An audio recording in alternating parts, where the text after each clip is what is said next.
Yo, what's going on everyone, it's Cummina here, and today I'm bringing you a video with my Nomad build. So a couple of weeks ago I brought up some gameplay with the Nomad build in action, and today I thought I'd show you this build more in depth.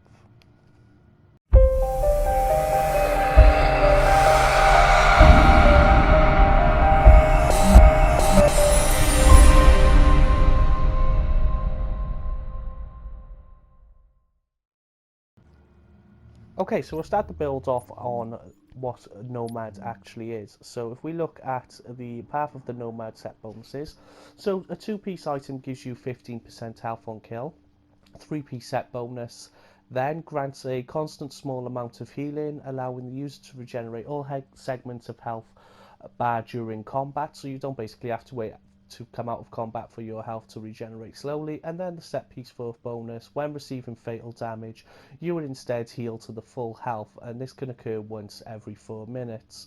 So I've been playing around with this for the last week, and I do like this build. It's great for anyone who wants to solo, and we'll crack on and we'll look at the build in more detail.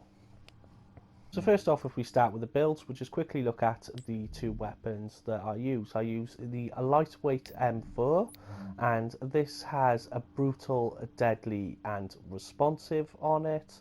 And then my second gun, I just use the MP7 here, which does come with deadly, responsive and brutal again on both weapons. I like the lightweight M4. It is a brilliant assault rifle. It's got 23% enemy armor damage, 18k base damage as well on it. And then just for those close quarter battles, I like to just switch over if I can to the MP7. So we'll start off first of all by looking at the chest piece on my build. And the chest piece here that I have is rolled, it's got 706 on firearms with the mods, 1247 on stamina and 205 electronics. It's got 1241 as armor on the major attributes, and then 4% health on kill, and it does come with 51% ammo capacity. Now ammo capacity is always something that you're going to want to try and get on your chest piece along with your backpack. The armor there, obviously you want to roll as well, just to give you that armor mitigation, and just with the health on kill, it's not bad to have on the vest of the Nomads, because it gives you 4% then on top of the 15% that you get on health on kill as well. Next up is the mask that I have here.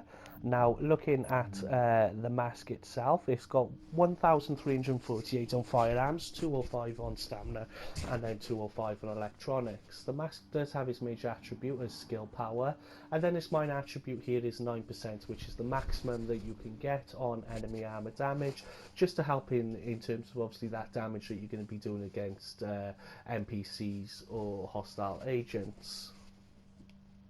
Next up here then we have the knee pads for the Nomad. Now these knee pads here are 1452 on stamina, it's got 1131 on armor, then it's got an increased kill XP, shock resistance and bleed resistance.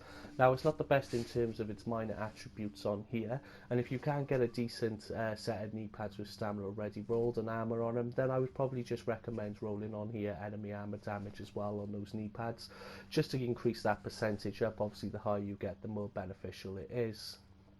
With this build I use the specialised backpack. I use this on all my builds because it's great just to give you that extra skill power.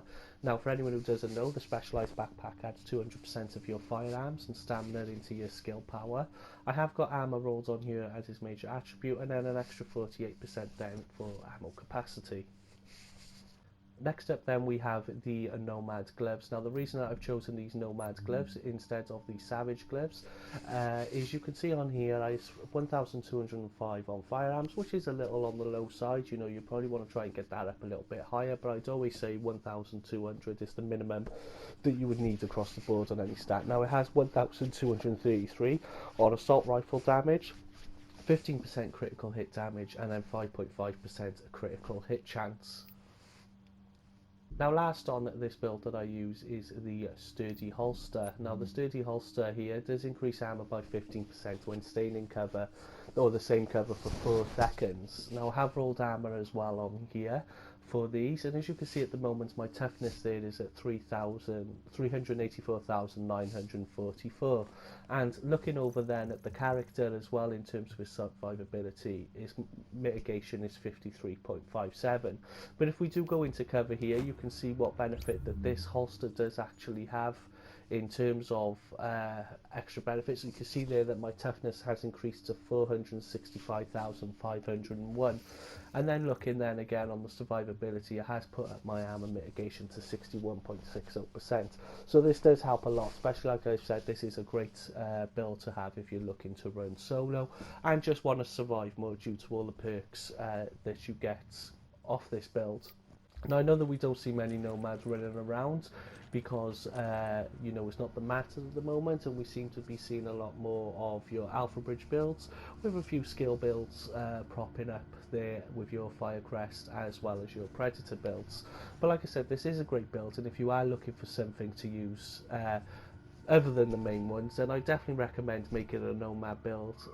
It is a fun build to use, and like I said, the survivability that you get from the full set piece is great.